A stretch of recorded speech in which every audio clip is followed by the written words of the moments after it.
নির্বাচন কমিশনে আছেন আমাদের সহকর্মী ফারজানা আক্তার, সরাসরি তার কাছে চলে যাব।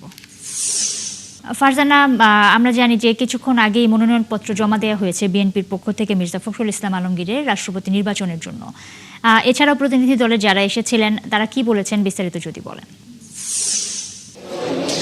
নুসরাত, নিয়ম অনুযায়ী আমরা যেমনটি জানাচ্ছিলাম যে দুপুর 2টায় বিএনপি প্রতিনিধি দল আসবে এবং তারা কিন্তু সময় মতো এসেছেন। এসে তারা প্রধান নির্বাচন কমিশনার বা এবার রাষ্ট্রপতি নির্বাচন 2026-এর যে নির্বাচনী কর্তা তার কাছে মির্জা ফখরুল ইসলামের পক্ষে তার মনোনয়নের যে পত্রের যে স্বাক্ষর করে জমা দেওয়ার বিষয়টি তারা সেটি করেছেন। এবং বলা যায় যে সকাল থেকে আমরা দেখলাম 11 দলীয় জোট এবং বিএনপি দুটি দলে কিন্তু তাদের যে প্রার্থীর পক্ষে মনোনয়ন জমা দেওয়ার কাজ সেটি সেরে ফেলেছেন এবং এছাড়া আমরা কোনো স্বতন্ত্র প্রার্থীও দেখতে পারিনি। এবং এই বিএনপি আসলে তাদের মনোনয়নপত্র জমা দেওয়ার পর গণমাধ্যমে কথা বলেছেন এবং তখন আসলে সাংবাদিকরা প্রশ্ন করেছিলেন যে জামায়াত যেটি আসলে অভিযোগ করেছিল যে বিএনপি 70 অনুচ্ছেদ চাইলে পরিবর্তন করতে পারত অধ্যাদেশের মাধ্যমে, সেক্ষেত্রে সেই প্রশ্নের উত্তরে আসলে বিএনপির যে চিফ হুইপ নুরুল ইসলাম মনি তিনি যেমনটি বলেছেন সংবিধান সংস্কার করা আসলে এটি সবাইকে নিয়ে বিএনপি করতে চায়। এবং তিনি যেমনটি বলেছেন বা তার দলের পক্ষ থেকে যে তারা বলছেন 17 বছরে যে জঞ্জাল ছিল সেটি বিএনপি পরিষ্কার করছে এবং তারা কাজ করে যাচ্ছে, বিএনপির সব সংসদ সদস্য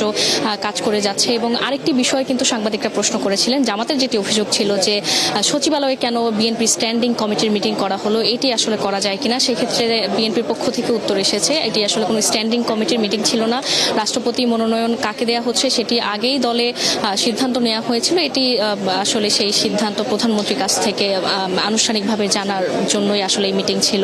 এবং বিএনপি কিন্তু এমনটি বলেছে। এবং আরেকটি বিষয়, বিএনপি জামাতকে কিন্তু স্বাগত জানিয়েছে। তারা বলছেন যে বিএনপির পক্ষ থেকে বলা হয়েছে জামাত যে এই নির্বাচনটিকে প্রত্যাখ্যান করেন এবং এখানে অংশ নিচ্ছে গণতন্ত্রের ধারা বজায় রেখে, এই জন্য কিন্তু তারা স্বাগত জানিয়েছে।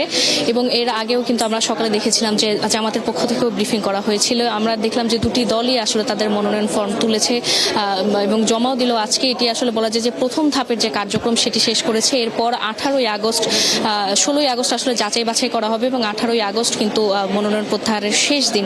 এবং 70 অনুচ্ছেদের অধীনে কিন্তু বলা আছে যা ভোটার সংসদ সদস্যরা এবং সংসদ সদস্য তার দলের বাইরে গিয়ে ভোট দিতে পারবেন না।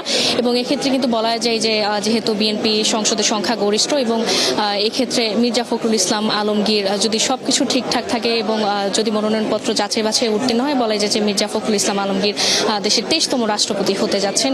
এবং এই ভোট অনুষ্ঠিত হবে 20 তারিখ বেলা 2টা থেকে বিকাল 5টা পর্যন্ত। এবং ভোট গ্রহণ শেষে নির্বাচন কমিশন একটি প্রাথমিক ফলাফল প্রকাশের পর সেদিন রাতের মধ্যে একটি গেজেট প্রকাশ করবেন। নুসরাত। ফারজানা, অনেক ধন্যবাদ আপনাকে। দর্শক, নির্বাচন কমিশন থেকে যুক্ত হয়েছিলেন সহকর্মী ফারজানা আক্তার।